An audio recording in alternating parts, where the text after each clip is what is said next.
this week, I got almost, because I'm too smart for these fuck faces. I almost got scammed. And it was actually a really well orchestrated scam. And I hadn't heard that it was going around. But once I realized what was going on, I gave it a Goog and saw that this is a sensation sweeping the nation. Basically, I'm at work and my phone starts ringing and it says Bank of America. So my banks have called me before and I answer. And they said, "Oh, hi, ma'am." And first of all, the quickest way to get on my bad side is to call me ma'am. I've said this before.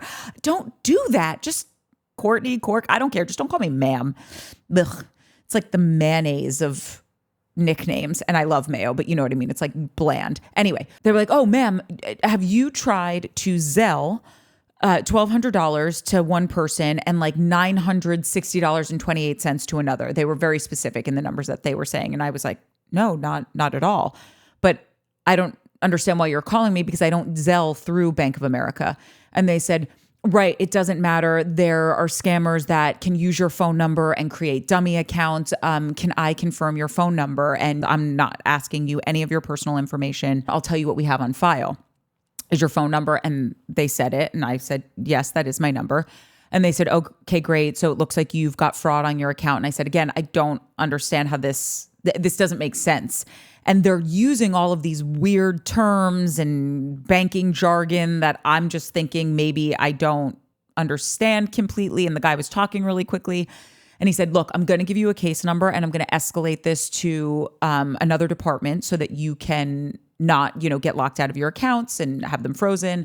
You just will have to confirm all of this stuff with them, but take down these 2 case numbers, one for each withdrawal that they were trying to do."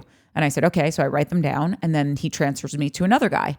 And this guy said, "Okay, ma'am, I'm not going to ask you any personal information. We're going to send you a code and you read us the code and we'll know it's you," that kind of stuff. So it did sound kind of legitimate, but there were holes in their story. And I kept saying to the guy, I'm like, this doesn't make sense. I don't use Zelle with Bank of America. So you're saying dummy accounts, all of this stuff. I've gotten no alerts. There's nothing pending on any account. I can't see what you guys are talking about. They were saying we can only see this on our end. And my spidey sense is going off and I'm thinking this is a bag of bullshit. Granted, if it's not, I don't want to end up losing over $2,000 and have to get new accounts and new cards and all this stuff. And I just said to the guy, I was like, this isn't making sense to me. So I can just go into one of your branches and do, work this out there in person, right? He's like, "Yeah, absolutely." I go, "Great. I'm going to do that."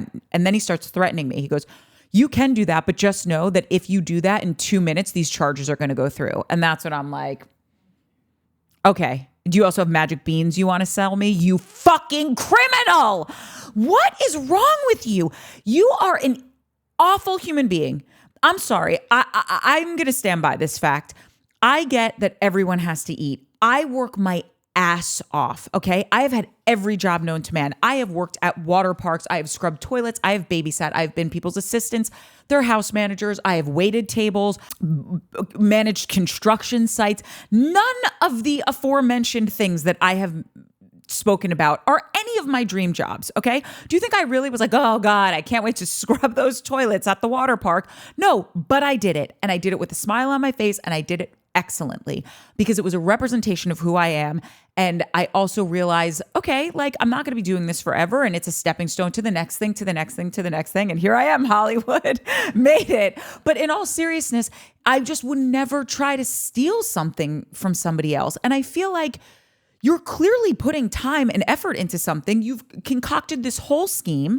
You really had me going. It even said Bank of America when you were calling. And when I hung up, I was like, that was some messed up nonsense that they were spewing at me. And I tapped on the number to see what other information it could give me, if it was going to give me an area that they were located in. And it said Bank of America. And then underneath it said unknown. So clearly they were just coding it as a Bank of America call when it was clearly not from Bank of America. I called B of A. They said, "This is a scam that's going on. People are trying to call you and talking this Zelle nonsense." So if you do hear someone talking about this, hang up immediately. Tell them to go fuck themselves. I think it is just so evil to try and scam someone out of their hard-earned money. And I get that times can be tough. I get that we all need to eat, but just get a job like the rest of us. If anyone in the comments section has anything other than, yeah, you're fucking right, lady, then you know what? I'm thinking you're the scammer, okay? It's so fucked up. Do you guys not think this is the most messed up thing that people do this to other people? It's like that Jen Shaw chick on the Real Housewives of Salt Lake City who was found guilty, so I guess I don't have to say allegedly, who scammed all of these elderly people out of their money. Who do you think you are? That you think you just get to live high on the hog or whatever that saying is while you're scamming other people out of money. It's disgusting. And anyway, you're welcome. You heard it here first. Back to you in the studio, Nick.